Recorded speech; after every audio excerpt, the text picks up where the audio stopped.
सद्गुरु श्री ब्रह्मचैतन्य महाराज गोंदवलेकर यांचं प्रवचन 24 मे.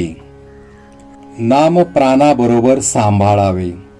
आपल्याला जिव्हा दिली आहे ती जर नामस्मरण करण्याव्यतिरिक्त वापरली तर ते चांगले होईल का? जे करण्याने देवाची प्राप्ती होते ते न करता इतर गोष्टी बोलून वेळ घालविला तर कसे चालेल? तुम्ही अभ्यास करता अभ्यासाकरिता जी पुस्तके घेतली ती जर नुसती उशाला ठेवू लागलात तर अभ्यास होईल का? म्हणून म्हणतो, आपल्याला जिव्हा दिली आहे तिचा उपयोग नामस्मरण करण्याकरिता करा. प्रकृती चांगली सुदृढ आहे, चांगले धट्टे कट्टे पाय आहेत. ते जर देवाच्या प्राप्तीकरिता वापरले नाहीत तर पाय नसलेले काय वाईट? तुमच्या पुढे ब्रह्मानंद बुवांचे प्रत्यक्ष उदाहरण असून असे का करता? त्यांनी काय केले पहा. त्यांनी नामस्मरणाशिवाय दुसरे काहीच केले नाही. त्यांनी प्राणाबरोबर नाम सांभाळले.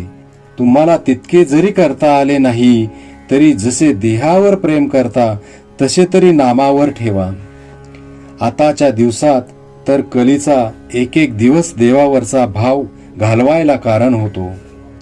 तरी ह्या वेळेस सांभाळा. अश्रद्धा उत्पन्न झाली तर आपले पापच आड येते असे समजा आणि त्यावेळेस नामस्मरण करीत जा. माझ्यावर व्यवहाराबाबत पाहिजे तर विश्वास ठेवू नका, पण नामस्मरण करायला सांगतो त्यावर विश्वास ठेवा. नाम व्यवहाराकरिता उपयोगात आणू नका. नामस्मरण नामाकरताच करीत जा, म्हणजेच खरा आनंद तुम्हाला मिळेल. दिवसातून किती वेळ नामात घालविला त्याचा रोज विचार करीत जा आणि काही वेळ तरी नामात घालविण्याचा निश्चय करा, म्हणजे विश्वास वाढत जाईल. खरे समाधान तुम्हाला नामातच मिळेल. भगवंताचे नाम हे स्वयंभू आणि स्वाभाविक आहे. नामाबद्दल संशय किंवा विकल्प आले तरी ते तसेच आग्रहाने घ्यावे. सर्व संशय आपोआप नाहीसे होतील. खरोखर भगवंताचे नाम हे बँकेत ठेवलेल्या पैशाप्रमाणे आहे. वेळ प्रसंगी ते खास उपयोगी पडते. विकल्पांच्या उच्चाटनाची गुरुकिल्ली म्हणजे नाम होय.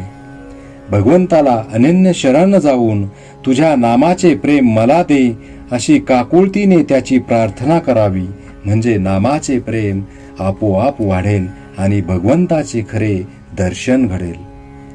वासनेमुळे माझ्या आनंदाचा भंग होतो, म्हणजे वासना माझ्या आनंदाची चोरीच करते. ज्या समाधानाकरिता माझी खटपट चाललेली असते ते समाधानच वासना हिरावून नेते. नामस्मरणाने या वासनेला योग्य दिशा मिळते. म्हणून सदा सर्व काळ नामात राहिले तर हळूहळू तिचा अंत होऊन केवळ आनंदच आपल्या जवळ राहील. आपण आपल्या जिभेला नामाचा चाळाच लावून घ्यावा. पहिल्याने विसरेल, पण सवयीने आपोआप आठवेल. श्रीराम जय राम, जय जय राम.